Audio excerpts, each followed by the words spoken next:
I was searching a Yorkshire parish register when two marriage entries surprised the heck out of me. Two women, same name, same parish, both widows, and marrying within a year of each other. One of these is likely my ancestor, and I never would have discovered this if I hadn't been doing a systematic surname sweep of the whole parish. My system is that when I have a parish with a lot of people that I'm related to, I record everyone and sort them out later. Without this system, I would have missed this. Most likely. The problem with searching one name at a time is that if you find a probable match, you might just record it and move on.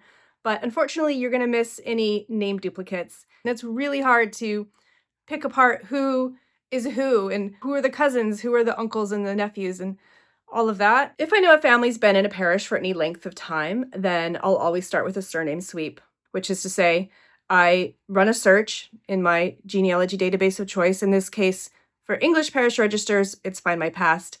And then I do some filtering. One surname, one record type, and within a defined time period. And then I log it all in Airtable as I go. Now, you could use a spreadsheet. I think Airtable is better for this type of thing, and I'll show you in a bit. But the main thing is you're capturing everybody, and you're not trying to make decisions about who people are at this point. You're just capturing the facts. In all cases, it's capturing patterns you might otherwise miss, and in my case, it surfaced a problem I didn't realize I had.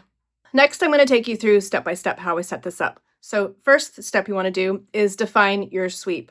One surname, one parish, a controlled radius. In Find My Past, you can set a 5-mile radius around a parish, which is really great. The reason I like to do a 5-mile radius is that you're going to capture anybody that stepped over a boundary for any reason.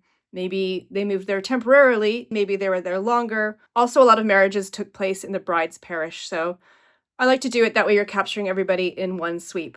I also like to define the time window in Find My Past, who's not sponsoring this video, by the way.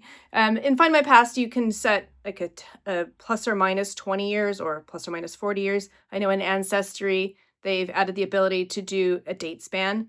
I like to keep it fairly consistent if I'm sure of the size of the parish or how busy it is. Mostly I've been working in like rural parishes, but if it was more of a city location, then I might make it tighter so that my sweep is sort of manageable, that I can do in one sitting, although it's not the end of the world if you need to pick up where you left off. You're going to separate by type. So in these parish registers, it's going to be baptisms, marriages, and burials.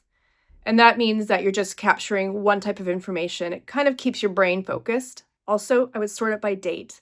Up to you if you want to do earliest first or most recent first, but keeping everything going in the same date order is much easier. It helps you spot gaps as well, which I find really helpful. So particularly with baptisms, you want to set up some kind of research log to capture which sweep you've done. So that is just capturing the parish, the date span, the surname, because you're going to focus on one surname at a time, and then also the record type. So it's not about not covering the same ground twice, because you probably might, but it's just a nice idea to get a sense of where you've been and maybe also where you need to go. It makes it easier than to do a different time span, for example, or a different parish with the same name, and you just kind of see where you've been. Right, moving on.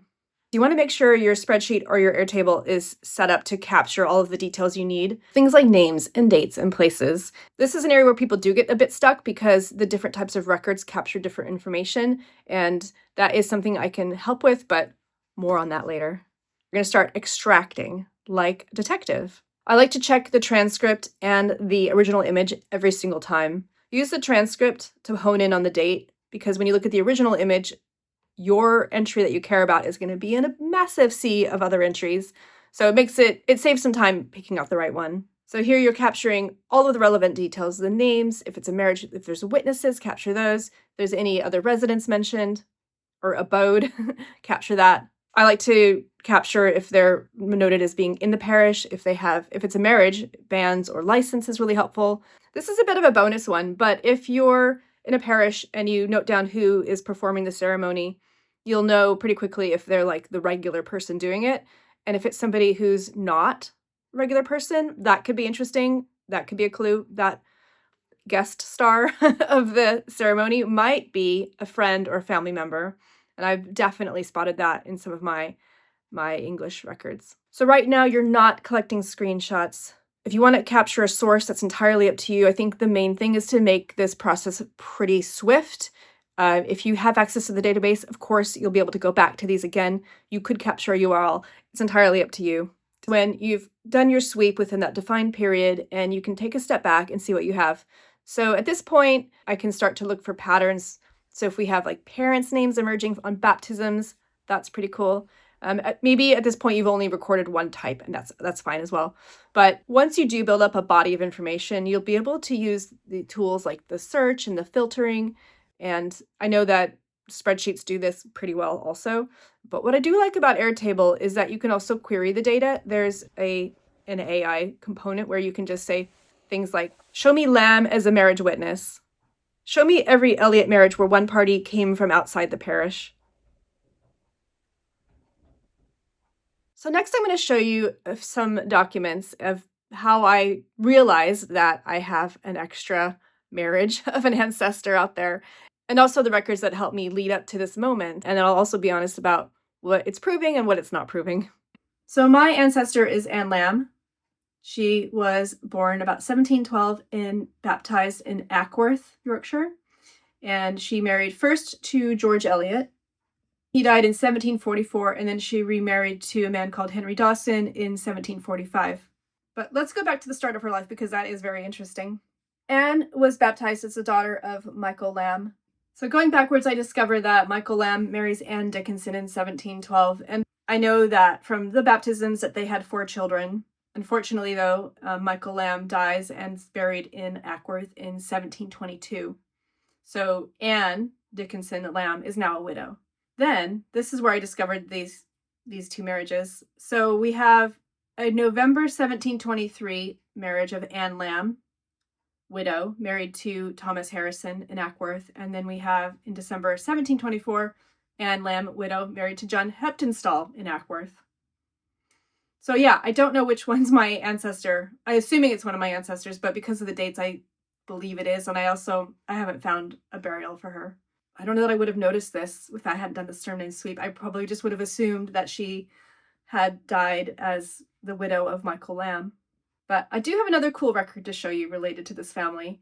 So Michael's children were placed under the responsibility of their grandfather, Henry Dickinson. So that's kind of cool. So have a look at this document. So the top's completely written in Latin, but those are the names of Henry Dickinson of Kirksmeaton, which is a neighboring parish. And then we have another Henry Dickinson Jr. and John Dickinson. So John and Henry Jr. are the sons of Henry, and I've checked that out. I've verified that with baptisms.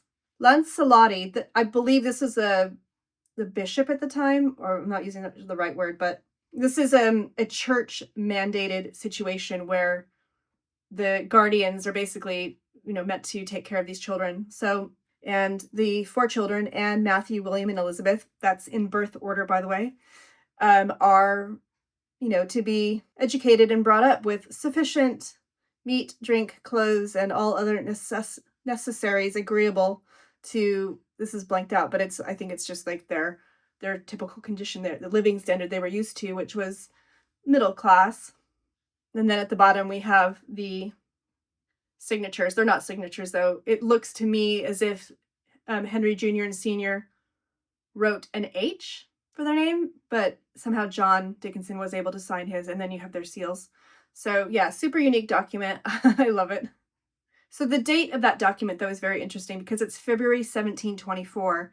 So that's right in between those 2 other marriages. So it doesn't really help me to figure out which Anne is mine.